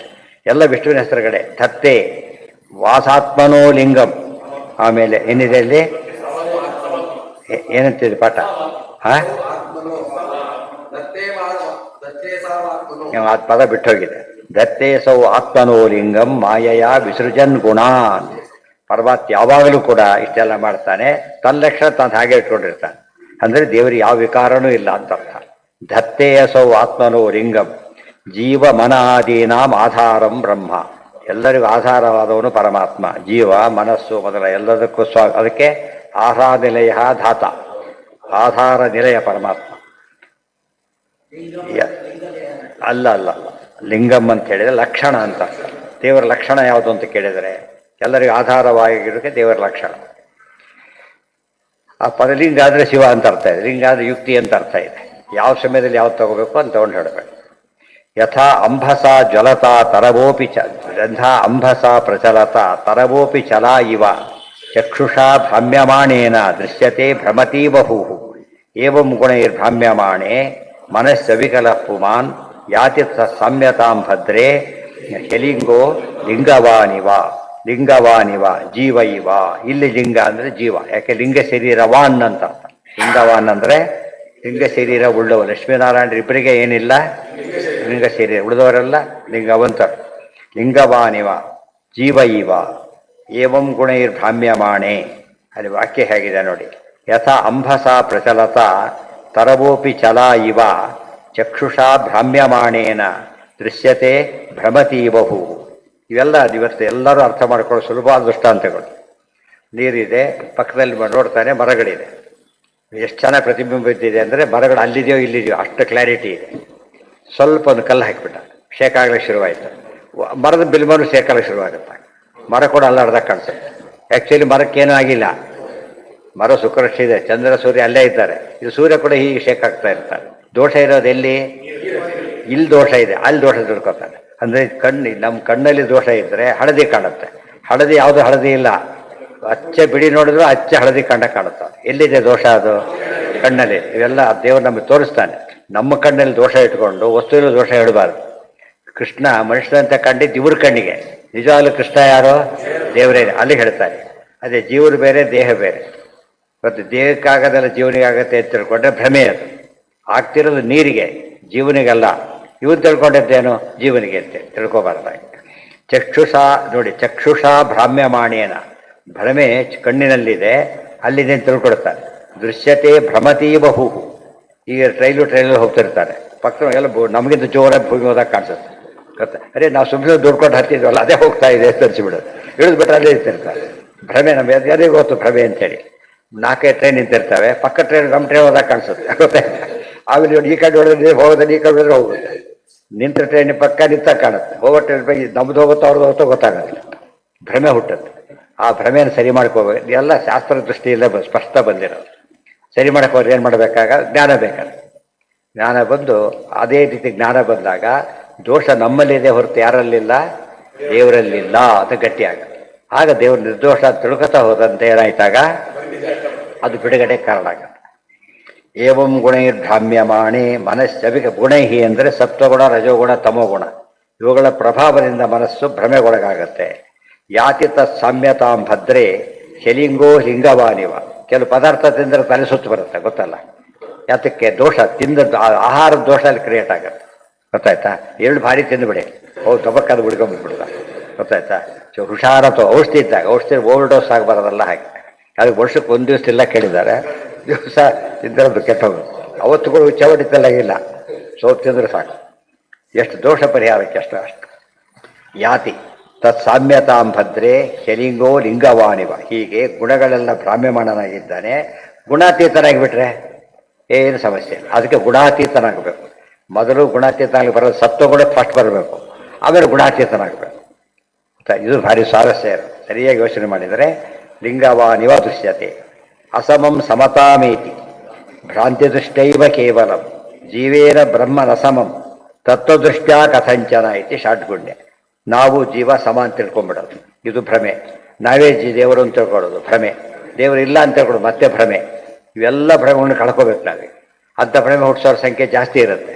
ಆದ್ದರಿಂದ ಸಂಘ ಮಾಡದೇನೆ ಒಳ್ಳೇದನ್ನು ತಿಳ್ಕೊಂಡು ಉದ್ಧಾರ ಆಗಬೇಕು. ಯಾತಿ ತತ್ ಸಾಮ್ಯತಾಂ ಭದ್ರೆ ಜೀವೇನ ಬ್ರಹ್ಮ ರಸಮಂ ತತ್ವದೃಷ್ಟ್ಯಾ ಕಥಂಚನ. ಭ್ರಮೆ ಇದ್ದವರಿಗೆ ಸಮ ಅಂತ ತಿಳ್ಕೊತಾರೆ, ತತ್ವಜ್ಞಾನಿಗಳಿಗೆ ಹಾಗೆಲ್ಲ ತಪ್ಪು ತಿಳ್ಕೊಳ್ಳೋಕೆ ಹೋಗೋದಿಲ್ಲ ಅವರು. ಇತಿ ಷಾಡ್ಗುಣ್ಯೆ ಯಥೋಚ ಚರಣ ವೃಕ್ಷ ಪ್ರತಿಬಿಂಬ ಪ್ರಚಾಲನ ಅಂತ. ಇವರೆಲ್ಲ ಮೋಸ ಹೆಂಗೆ ಮಾಡ್ತಾರೆ ಗೊತ್ತಾ? ಯಾವನೋ ಒಂದು ಅಳುಸಾದ ಕೂತ್ಬಿಟ್ಟಿದ್ದಾರೆ. ಯಾಕೆಂದ್ರೆ ನೋಡಿ ನೋಟಿಸ್ ಬಂದ್ಬಿಟ್ಟಿದೆ, ಎಷ್ಟು ಕಷ್ಟವಾಗಿದೆ. ಕೊಡು ನೋಟಿಸ್ ಇಸ್ಕೊಂಡು ಹರಿದು ಹಾಕ್ಬಿಟ್ಟ. ಸಹಿತ ಸರಿ ವಯಸ್ಸಾಗತ್ತೆ. ಚಪ್ಪಾಳೆ ಖುಷಿ ಆಗಿಬಿಡ್ತಾವೆ. ಅದು ಹಿಡ್ಕೊಳ್ಳೋದಾಗ ಗೊತ್ತಾಗುತ್ತೆ. ಆ ರೀತಿ ಆಗಿರೋದು ಈಗ ಸದ್ಯನ ಬಿಟ್ಬಿಟ್ಟು ನೋಡಿದ್ಯಾ ಮುಂದೆ ಗೊತ್ತಾ, ಇಲ್ಲಿಲ್ಲ ರೆಕಾರ್ಡ್ ಅಲ್ಲಿದೆ. ಇದು ಪರಿಹಾರ ಅಲ್ಲ, ಪರಿಹಾರ ಮಾಡ್ತೀನಿ ಅಂತೇಳಿ ಸೋದ ಎಷ್ಟು ಬಂದು ನಾನು ಕೊಡ್ತೀನಿ ಯೋಚನೆ ಮಾಡೋಣ, ಕೊಟ್ಟ ಮುಗಿತಾರೆ. ಅದು ಪರಿಹಾರ. ಲೆಟರ್ ಆಗೇ ಇದೆ, ಲೆಟರ್ ಆಗಿಲ್ಲ, ಪರಿಹಾರ ಆಗೋಯ್ತು. ಇವ್ರ ಪರಿಹಾರ ಈ ರೀತಿ ಹೇಳಿ ಏನು ಮಾಡ್ತಿದ್ದಾರೆ, ಮಿಸ್ಗೈಡ್ ಮಾಡ್ತಾ ಇದ್ದಾರೆ. ಯಾವ ಗ್ರಹಗತಿ ಸರಿ ಮಾಡಿದ್ರು ಕೂಡ ಉದ್ಧಾರ ಆಗೋದು. ದೇವರು ನಂಬದೇ ಹೋದರೆ ಎಲ್ಲ ಗ್ರಹಗತಿ ಕೂಡ ಏನವು ಯಾವುದೋ ಸ್ಮಾಲ್ ಸ್ಟೇಜ್ ಅದು. ಎಲ್ಲ ಇರ್ತಾರೆ, ಯಾವುದು ಯೋಗ ಇರೋದು ಶುಕ್ರ ದಿಸೆ ಇದೆ, ಅವ್ನು ಏಕಾಶಿ ಊಟ ಮಾಡೋನು. ಬರೀ ಕೆಟ್ಟದಾಗ್ತದೆ, ಶುಕ್ರ ದಿಸೆ ಉಪಯೋಗ ಇಲ್ಲ ನೋಡಿದರೆ ಅಷ್ಟು ಕಷ್ಟಪಡ್ತೀನಿ. ಅಪ್ಲೈ ಆಗಲ್ಲ ಅದು. ಅದು ಮಾಡಿದ ಮೇಲೆ ಅಪ್ಲೈ ಆಗುತ್ತೆ. ಸ್ಕಾಲರ್ಶಿಪ್ ಕೊಡ್ತಾರೆ, ಅಡ್ಮಿಟ್ ಆದರೆ ಸ್ಕಾಲರ್ಶಿಪ್, ಅಡ್ಮಿಷನ್ ಆದರೆ ಸ್ಕಾಲರ್ಶಿಪ್ ಕೊಟ್ಟರೆ ಅಡ್ಮಿಷನ್ ಆದಮೇಲೆ ಅಪ್ಲೈ ಮಾಡೋದು ಸ್ಕಾಲರ್ಶಿಪ್ಗೆ. ಮೊದಲು ಅಪ್ಲೈ ಮಾಡೋಂಗಿಲ್ಲ. ಮೊದಲು ಅವ್ರು ಸ್ಟೂಡೆಂಟೇ ಅಲ್ಲ, ಆಮೇಲೆ ಬರೋದು. ಇವತ್ತು ನಮ್ಮಲ್ಲಿ ಆ ರೀತಿ ಮಾಡಿ ಎಲ್ಲರೂ ಬೈಲಿಕ್ಕೆ ಶುರು ಮಾಡಿಬಿಟ್ರು. ಗ್ರಾಹಕತೆ ಬೈ, ಅದು ಬೈ, ಇದು ಬೈ, ಎಲ್ಲದನ್ನು ಬೈತಿರೋದೆ. ಮೂಲ ಉದ್ದೇಶ ಅರ್ಥ ಆಗಿಲ್ಲ ಅವರಿಗೆ. ಇವೆಲ್ಲ ಸೆಕೆಂಡರಿ. ಪ್ರೈಮರಿ ಯಾರೋ ದೇವರು, ಮೂಲ ಅವನೇ. ಆ ಭಾವನೆ ಇದ್ದರೆ ಇವೆಲ್ಲ ಸಾಲ್ವ್ ಮಾಡೋದು ಭಾರಿ ಸುಲಭ. ಏವಂ ಗುಣ ಪ್ರಹ್ಲಾದನ ಗೊತ್ತಿತ್ತ, ಆದ್ದರಿಂದ ತಲೆ ಕೆಡಿಸ್ಕೊಳ್ಳಿಕ್ಕೆ ಹೋಗಲಿಲ್ಲ. ಇವನು ಎಷ್ಟೇ ಹಾರಾಡಿದ್ರು ಕೂಡ ಕೀಳಿದೆ ಅಂತ ತಿಳ್ಕೊಂಡಿದ್ದ. ಅಸಮಂ ಸಮತಾಮೇತಿ, ಅಸಮಂ ಸಮ ಮುಂದೆ ಹೇಳ್ತಾರೆ. ಭ್ರಾಂತ ದೃಷ್ಟಿ ಅದು ಹಾಗಿರ್ಕೊಡುದು. ಯಥೋದ ಚಲನಾ ವೃಕ್ಷ ಪ್ರತಿಬಿಂಬ ಪ್ರಚಾಲನಾತ್ ತಟಸ್ಥ ವೃಕ್ಷ ಚಲನಂ ಕಲ್ಪಯೇದಬುಧೋ ನರಃ ತಯಾ ಮನಸಿದೇರ್ದೋಷೈ ಆಭಾಸೆ ದೂಷಿತೇ ನರಃ ಆಭಾಸಿತೆ ಬ್ರಹ್ಮಣಃ ಚ ದೋಷಮಜ್ಞಃ ಪ್ರಕಲ್ಪಯೇ ಆತ್ಮತಃ ಚಕ್ಷುಷೋ ಭ್ರಾಂತ್ಯ ಯಥಾ ಪಶ್ಯೇದ್ ಭ್ರಮಂ ಭುವಃ ತಥೈವ ಸ್ವಾತ್ಮ ದೋಷವದ್ ಬ್ರಹ್ಮ ಪಶ್ಯತಿ ಇತಿ ಬ್ರಹ್ಮತರ್ಕೆ. ಆಚಾರ್ಯ ಎರಡು ವಾಕ್ಯ ಒಂದೇ ರೀತಿ ಇದೆ ಕೋಟ್ ಮಾಡಿದ್ರು. ಷಾಡ್ಗುಣ್ಯ ಅದು ಪಂಚರಾತ್ರದ್ದು, ಇದು ಬ್ರಹ್ಮತರ್ಕದ್ದು. ಅದಕ್ಕೆ ಅದೇ ವಿವರಣೆ. ಷಾಡ್ಗುಣ್ಯ ಅನ್ನೋ ಮಾತಿಗೆ ಬ್ರಹ್ಮತರ್ಕ ವಿವರಣೆ ಇದೆ. ತಾವೇನು ಹೇಳಲಿಲ್ಲ, ಎರಡು ಕೊಟೇಶನ್ ಕೊಟ್ಟರು, ಪೂರ್ತಿ ಅರ್ಥ ಆಗ್ಬಿಡುತ್ತೆ. ಅವ್ರ ಮಾತು ಬರೋದು ಇಷ್ಟೇ, ಲಿಂಗವಾನಿವ ಜೀವ ಎಷ್ಟೇ ಅವ್ರ ಮಾತು, ಉಳಿದೆಲ್ಲ ಕೊಟೇಶನ್ಗಳೇ. ಇಷ್ಟು ಮದ್ದೇನು ಬಂತೀಗ, ಒಂದು ನೀರು ಚಲಿಸಿದರೆ ವೃಕ್ಷಗಳು ಚಲಿಸುತ್ತೆ, ಅದನ್ನೇ ಕ್ಲಿಯರ್ ಮಾಡ್ತಾರೆ ಈಗ. ಯಥಾ ಉದಚಲನ ವೃಕ್ಷ ಪ್ರತಿಬಿಂಬ ಪ್ರಚಾಲನ. ನೀರು ಅಲಗಾಡಿದ್ದು ನೀರು ಕಡಿತಿರೋ ವೃಕ್ಷ ಅಲಗಾಡ್ದಾಗ ಕಾಣಿಸ್ತಾ ಇದೆ. ಈ ಭ್ರಮೆ ನಮಗಿದೆ. ತಟಸ್ಥ ವೃಕ್ಷ ಚಲನ ಅಂದರೆ ತಟಸ್ಥವಾಗಿರೋ ವೃಕ್ಷ ಅಲ್ಲ. ತಟ ಅಂದರೆ ತೀರ, ನದಿ ತೀರ, ನೀರು ಅಲಗಾಡ್ತು ವೃಕ್ಷ ಅಲಗಾಡ್ತದೆ. ತಟಸ್ಥ ಅಂದರೆ ನ್ಯೂಟ್ರಲ್ ಅಂತ ಅರ್ಥ ಮಾಡಬಾರ್ದು ಇಲ್ಲಿ. ತಟಸ್ಥ ಮನುಷ್ಯ ಅಲ್ಲ. ತಟಸ್ಥ ವೃಕ್ಷ ಚಲನಂ ಕಲ್ಪಯೇದ್ ಅಬುಧೋ ನರಃ. ಬುಧ ಅಂದರೆ ಜ್ಞಾನಿ, ಅಬುಧ ಅಂದರೆ ತಿಳಿದ ಅಜ್ಞಾನಿ ಮನುಷ್ಯ ಅಲಗಾಡಿದ್ದು ನೀರು ಅಂತ ಅರ್ಥ ಮಾಡ್ಕೊಳ್ಳೋದಿಲ್ಲ, ಗಿಡಗಳೇ ಅರ್ಥ ಆಯ್ತು ಅಂತ ತಿಳ್ಕೊಂಡ್ಬಿಟ್ಟ. ತಥಾ ಮನಸ್ಸಿತೇರ್ ದೋಷೈ ಆಭಾಸೇ ದೂಷಿತೇ ನರಃ. ಮನಸ್ಸಿನ ದೋಷಗಳಿಂದಾಗಿ ಆಭಾಸ ಎಲ್ಲ ಪರಮಾತ್ಮನ ಎಲ್ಲ ಚಿತ್ರವೂ ಕೂಡ ಕೆಟ್ಟೋಗ್ಬಿಟ್ಟು ಆಭಾಸಿನೋ ಬ್ರಹ್ಮಣಶ್ಚ ದೋಷಮಗ್ನ ಪ್ರಕಲ್ಪೆ. ಆ ದೋಷ ತನ್ನಲ್ಲಿದೆ ಬಿಟ್ಟ ಬ್ರಹ್ಮನಲ್ಲೇ ದೋಷ ಹುಡುಕ ಶುರು ಮಾಡಿದೆ. ದೋಷ ನಮ್ಮಲ್ಲಿ ದೇವರಲ್ಲೆಲ್ಲ ಇರೋದು. ಆತ್ಮನ ಚಕ್ಷುಷೋ ಭ್ರಾಂತ್ಯ ಯಥಾ ಪಶ್ಯೇದ್ ಭ್ರಮಂ ಭುವಃ. ಇರೋದು ಚಕ್ಷುಷಃ ಭ್ರಾಂತ್ಯ. ಯಾರ ಚಕ್ಷುಷು? ಆತ್ಮನ. ತನ್ನ ಕಣ್ಣಲ್ಲಿ ದೋಷ ಇಟ್ಕೊಂಡು ಎಲ್ಲೋ ಭ್ರಮೆ ಕಲ್ಪನೆ ಮಾಡೋದು ಸರಿಯಲ್ಲ. ತಥೈವ. ಎಮ್ಮೆ ಕಥೆ ಹೇಳ್ತಾರೆ, ಗೊತ್ತಾಯ್ತಾ? ಎಮ್ಮೆ ಮಲಗಿತ್ತಂತೆ, ಯಾವರ ಬಂದು ಹೊಡೆದ ಏನು ನೋಡಿ ಸ್ಪಾಟೆ ಕೊಡಲಿಲ್ಲ. ಇನ್ನೊಂದು ಆಕೆಟ್ ಹಾಕಿದ. ಯಾರೋ ಹೊಡಿತಿದ್ದಾರೆ ಅಂತ ಅನ್ಸಿದ್ರು. ಯಾರೋ ಹೊಡಿತಿದ್ದಾರೆ, ಪಾಪ ಅನ್ಕೊಂಡು ಪಾಪ. ಆಮೇಲೆ ನೋಡಿದ್ರೆ ಎಲ್ಲೋ ಹತ್ರ ಹೊಡಿತಿದ್ದಾರೆ ಅಂದ್ಕೊಂಡ್ಕೊಂಡ. ಆಮೇಲೆ ನೋಡಿದ್ರೆ ನನ್ನ ಮೇಲೆ ಹೊಡೆದಾಗ ಇದು ಎಮ್ಮೆ ಅಂತ ಹೇಳ್ತಾರಲ್ಲ, ಹಾಗೆ ಎಷ್ಟು ತಿಳ್ಬೇಕಾಯ್ತು ಹೊಡಿಬೇಕಾರೀಗ. ಅದಕ್ಕೆ ಆವೃತ್ತಿ ಇತಿಹಾಸಗಳದ್ದು ಉಪದೇಶ ಕೆತ್ತರ ಬಿಡಿಸೋ ಸುಲಭ ಅಲ್ಲ. ತಾವು ಹೇಳಿದ್ದೇನೆ ಸರಿ ಅಂತ ಹೇಳೋ ಪದ್ಧತಿ ಸಾಮಾನ್ಯ ಜನಗಳ ಟ್ರೆಂಡ್ ಅದು. ತಾನು ಬಿಟ್ಟರೆ ಇಲ್ಲ, ನಿಧಾನಾಗಿ ಅರ್ಥ ಆಗ್ಬೇಕು ಅವರಿಗೆ. ಅದಕ್ಕೋಸ್ಕರ ಮತ್ತೆ ಮತ್ತೆ ಹೇಳಬೇಕು, ಮತ್ತೆ ಮತ್ತೆ ಹೇಳಬೇಕು, ಮತ್ತೆ ಮತ್ತೆ ಕೇಳಬೇಕು. ಹರಿಕಥೆ ಇದೆ ಕೇಳು, ಕೇಳಿದ್ದೇ ಕೇಳು. ಅದಕ್ಕೆ ಎಮ್ಮೆ ಬುದ್ಧಿ ಅಂತ ಕರೀತಾರಲ್ಲ, ಅದಕ್ಕೆ ಹೇಳಿದ್ದು ಎಮ್ಮೆ ಬುದ್ಧಿ. ಆ ಆವೃತ್ತಿ ಎಲ್ಲದೂ ಹೊಡೆಯೋದು ಆವೃತ್ತಿ, ಬೈಯೋದು ಆವೃತ್ತಿ, ಎಲ್ಲವೂ ಆವೃತ್ತಿನೇ.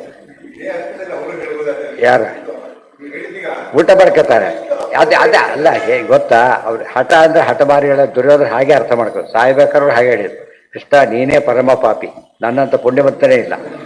ಏನು ಹೇಳ್ತೀರಿ ಅವನಿಗೆ? ಇರೋದು ಹಾಗೆ ಕುಡಿದು ಬಿದ್ದವನಿಗೆ ಉಳಿದವರೆಲ್ಲ ಮೂರ್ಖರು, ಅವನೇ ಭಾರಿ ಸಾರ್ಥಕ ಜೀವನ ಅವನೇ ತಿಳ್ಕೊಂಡಿರ್ತಾರೆ ಪಾಪ. ವಿವೇಕ ಸ್ಮೃತಿ ಅವಿವೇಕಿನ ಏವ. ಇದು ಕ್ಲಬ್ಗೆ ಹೋಗ್ತೇನೆ ತಿಳ್ಕೊಬೇಡ, ಕುಡಿಯೋ ಕ್ಲಬ್ ಅಂತ ತಿಳ್ಕೊಡಿ. ಎಲ್ಲ ಕುಡಿದವರೇ, ಉಳಿದವನು ಯಾರೋ ಬರ್ತಾರೆ, ಅವರೆಲ್ಲ ಇವನು ಒದ್ದು ಹೊರಗೆ ಹಾಕ್ತಾರೆ. ಯಾಕೆ? ಆಡು ಫೆಲ ಇವನು, ಅವ್ರಿಗೆ ಅವರೇ ನಾಡ್ಬಾರ್ದು ಅಂತ ಅರ್ಥ. ಅದು ಒಳ್ಳೆ ಕೆಲಸ ಅವಾಗ ಗೊತ್ತಾಗ. ಅದಕ್ಕೆ ಸದ್ಯದ ಸಂಘ ಮಾಡಿ ಅಂತ ಹೇಳೋ.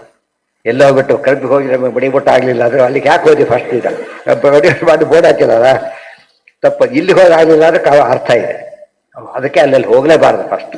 ಅದು ಅಲ್ಲಿ ಹೋಗಿದ್ದು ಹೇಗಾಯ್ತು, ಬಂದು ಹೋಗಿದ್ದೆ ಅಂತ ಕಥೆ ಹೇಳೋದಕ್ಕೆ ಕೇಳ್ತಾರೆ. ನೀವು ತಪ್ಪು ಮಾಡಿದ್ರೆ ಹೋಗಬಾರ್ದಾಗಿ, ದುರ್ಜನರ ಸಂಘ ಮಾಡಿಕೊಡ್ದು ಅಂತ. ಇವತ್ತು ಹೆಚ್ಚಿಗೋದು ಅದೇ. ಆದ್ದರಿಂದ ಆದಷ್ಟು ಹುಷಾರಾಗಿರ್ಬೇಕು, ಹೆಚ್ಚೆಚ್ಚು. ಸಂಭವಶ್ಚ ವಿನಾಶಶ್ಚ ಶೋಕಶ್ಚ ವಿವಿಧ ಸ್ಮೃತಃ ಅವಿವೇಕಶ್ಚ ಚಿಂತಾಚ ವಿವೇಕ ಸ್ಮೃತಿರೇವಚ. ಬೇರೆ ಅನೇಕ ವಿಷಯವನ್ನು ಹೇಳ್ತಾರೆ. ಅದು ನಾಳೆ ಪಾಠ ಇರೋದಿಲ್ಲ, ನಾಡಿದ್ದು. ನಾಳೆ ಇರೋದಿಲ್ಲ, ನಾಡಿದ್ದೆ.